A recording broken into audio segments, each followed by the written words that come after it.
Hey everybody, this is Michael Sweet of STRYPER, and you are listening to That Metal Interview Podcast.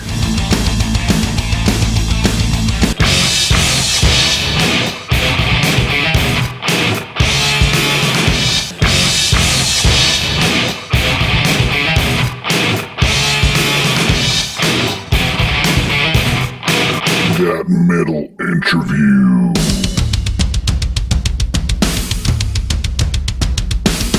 Greetings, 2022 October Halloween season, and we have Michael Sweet of STRYPER presenting to us the band's latest album, The Final Battle, with 11 crushing tracks. I'll go down the list real quick. Transgressor, See No Evil, Hear No Evil, Same Old Story, Heart and Soul, Near, Out, Up and In, Rise to the Call, The Way, The Truth, The Life, No Rest for the Wicked, Till Death Do Us Part, and track number 11 is Ashes to Ashes, which is the song we're going to present right now. Check it out, Ashes to Ashes, from the brand new album, now available to stream, download, and purchase. The Final Battle. STRYPER, let's check out Ashes to Ashes. We'll be right back.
Crushing tune, Ashes to Ashes by the band STRYPER, the Christian rock band, and awesome lyrics, awesome arrangements. As always, they always deliver the goods. So thank you, Michael, for making time. Thank you to Michael, Robert, Oz, and Perry for bringing the kill. An awesome album, the final battle, and we had a slight audio problem as far as the conversation, so excuse the technical difficulties. So anyway, so Michael answers the question about the album title, The Final Battle. I asked him if it's the final album for the band, the retirement of the band, or what? Or is he just referring to Revelations, the final days of humankind, which is in the Bible, right? So anyways, here is his answer and our conversation, and as he speaks of the final battle. Check it out.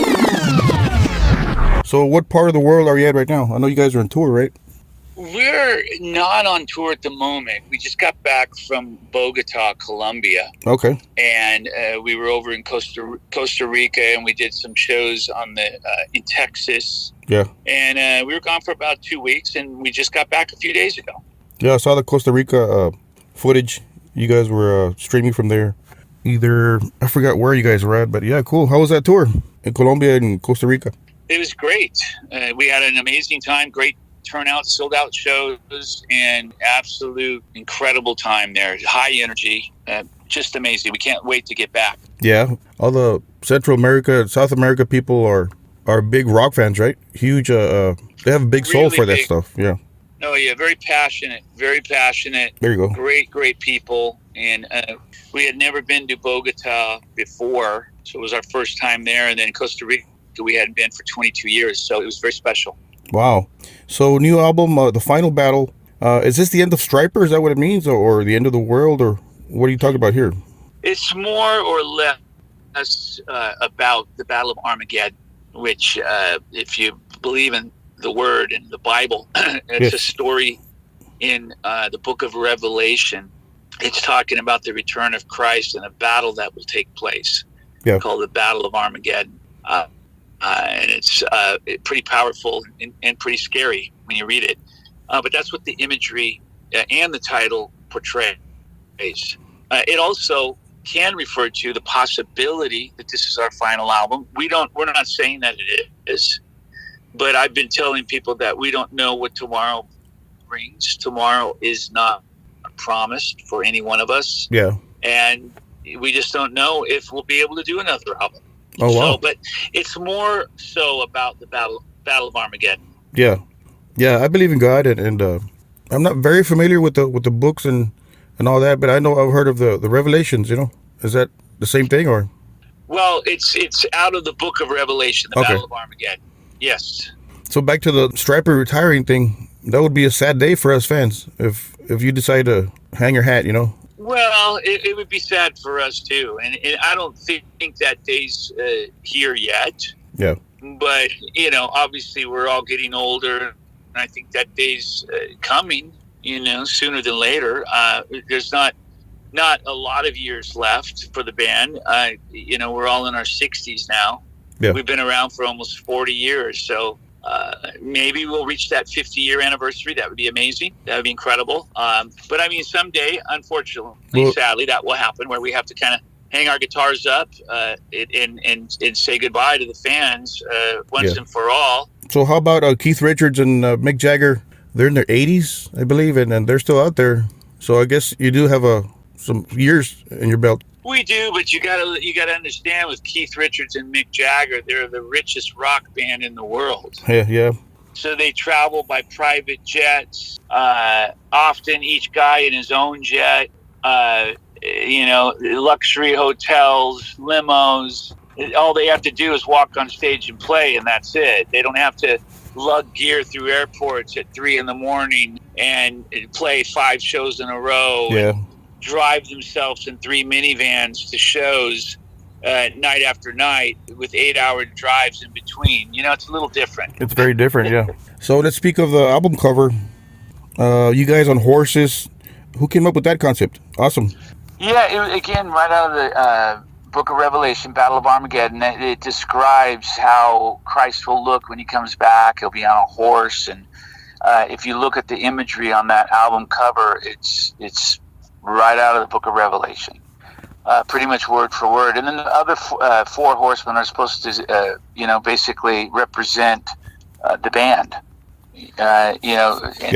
Kind of, it's us yet it's not. Angels that are similar to us. We're coming back to fight with God.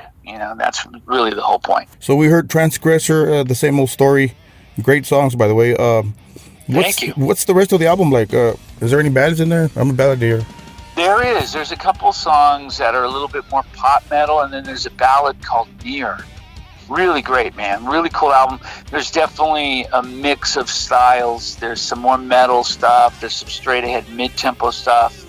A really eclectic mix, but it all works together. So I can't wait for everyone to hear the whole album. How do you come up with so many riffs and lyrics, man? Do these ideas come to you in your sleep or when you're driving or?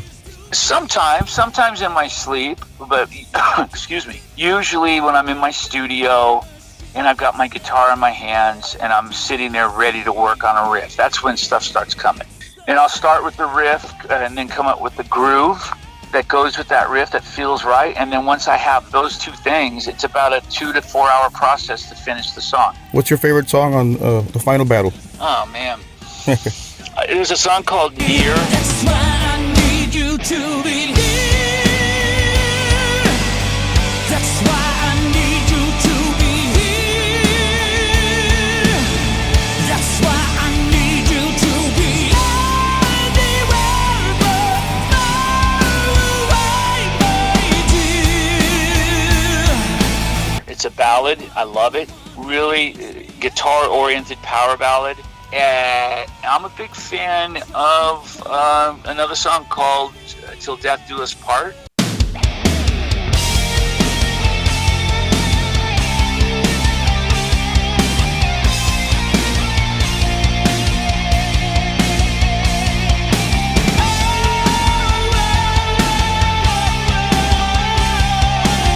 Yeah. It's more of a pop metal song. And then I love Transgressor.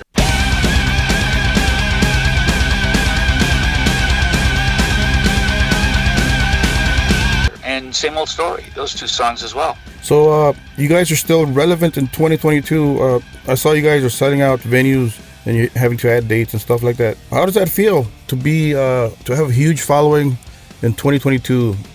Did you imagine this when you started? It's amazing. It's humbling and amazing. We're very blessed to still be doing this. Had no idea we would be almost 40 years later when we began in '83. And it's just mind-blowing, that we can still go out and make records, sell records, perform at shows, sell tickets. People still want to see us. They still want to hear us. And it blows our minds. It's very humbling. Very cool. You also recorded and released Second Skin, ICONIC, this past June.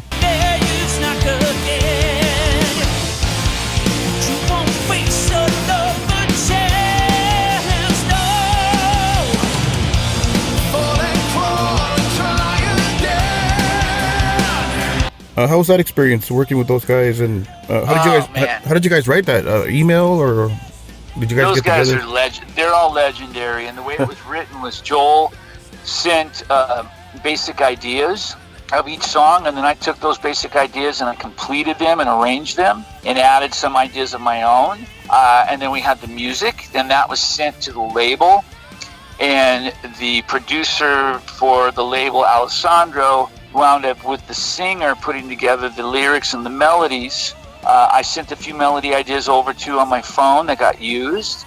And then once that process was done, it went out to Tommy and to Marco for them to cut their tracks. And then back to Joel and I for us to cut our solos and me to cut my lead vocals that I did with Nathan. And then it was mixed. So it was a little interesting process, passed around and around and around, but it worked. Yeah. And we were able to do it with technology now. Everyone has their own little studio at home, and we're able to get it done. Will we ever see the band on stage, live? I sure hope so. Yeah. Wow. It's difficult because we all have multiple projects going on. Yeah. So it makes it very difficult to get us all in the same room to go do a new project. Yeah. But I hope someday we can do something together. That would be amazing. That'd be cool, yeah. Give us an update on your eye. We all know you had a couple of surgeries. I did. I had 3 surgeries. This latest one was to put a new lens in my eye. They had to put it on the outside of my cornea, so my eye is not liking it at all. And the reason why they did that was to keep it away from my retina, because my retina is detached twice, and it's susceptible to redetachment. Yeah. My retina is pretty beat up. They had to remove part of it, so I've got some peripheral blindness in my upper vision. But I mean, I try to remind myself daily that there are people that have it far worse than I do. If that's my worries, it's not that big of a deal. Yeah. The tricky part is my other eye has got a couple of tears in it, so I've got a bunch of floaters in that, and I'm just praying. The doctor keeps telling me that someday that could detach, and if that were to happen, I might be in a little bit more trouble. Yeah. Because then I'd be legally blind, and I'd have to learn how to play differently and travel and perform differently. That's all. Not the end of the world, but I'm just grateful that right now, so far, things are good with it. Yeah. Wish you the best there. Thank you, man. I really appreciate it. You just finished this tour. What's next on your agenda? What's brewing here? There's a lot of things, a lot of shows going on this year. We're going Kiss Cruise, going to Mexico, doing a couple festivals, a couple other shows here and there. And the album comes out, of course, on the 21st of October. And then next year, we're going to really, really hit the ground running. Got a lot of plans for the documentary, for heavy touring, basically to support the new album. And, I've got an inspirational album I'm going to release. Got a new SWEET LYNCH album that's coming out next year. Awesome. Wow. Just a lot going on, man. Awesome. Thank you, Michael. Would you like to send a message to your fans listening to this podcast? Well, just, God bless you guys. Thank you for supporting us for so many years and coming out to the shows. We're always excited to see you. And we're still here. We're still going. We're grateful for your support. We love you. And may God guide you and bless you and direct you and keep you guys safe for many years to come. We'll see you guys soon. Thank you, Michael. I know you got other interviews. I appreciate your time. Sorry about the connection there. Okay, brother. Have a good day, man. There you had it. There's the answer. Maybe a retirement, maybe not. The end days are coming for sure, as Michael told us, as far as the band goes. And as far as humankind goes, we are not sure, as we do not have a crystal ball and none of us know the future of mankind, right? So anyways, just enjoy life and give it your best shot and do what you can. Be a good person. Don't be a bad person, man. So anyways, thank you, Michael, for making time. Always a pleasure speaking to Michael. A very, very cool, down-to-earth person, as always, man. And we thank the guys for bringing the kill and an awesome recording and album one more time. Awesome. I'm really satisfied as a fan. So you guys check it out. The Final Battle. Pick it up, stream it, download it, go to their store. If you want to go pick up the album, LPs and all that at their live shows, go check out STRYPER, of course. So anyways, as far as this podcast, That Metal Interview Podcast, your friend James thanks you for your support and your time. And thank you for following us on Instagram, Twitter, Facebook. We're on TikTok. Don't forget our sister station, jrocksmetalzone.com. Rock metal 24/7. And don't forget to keep it metal.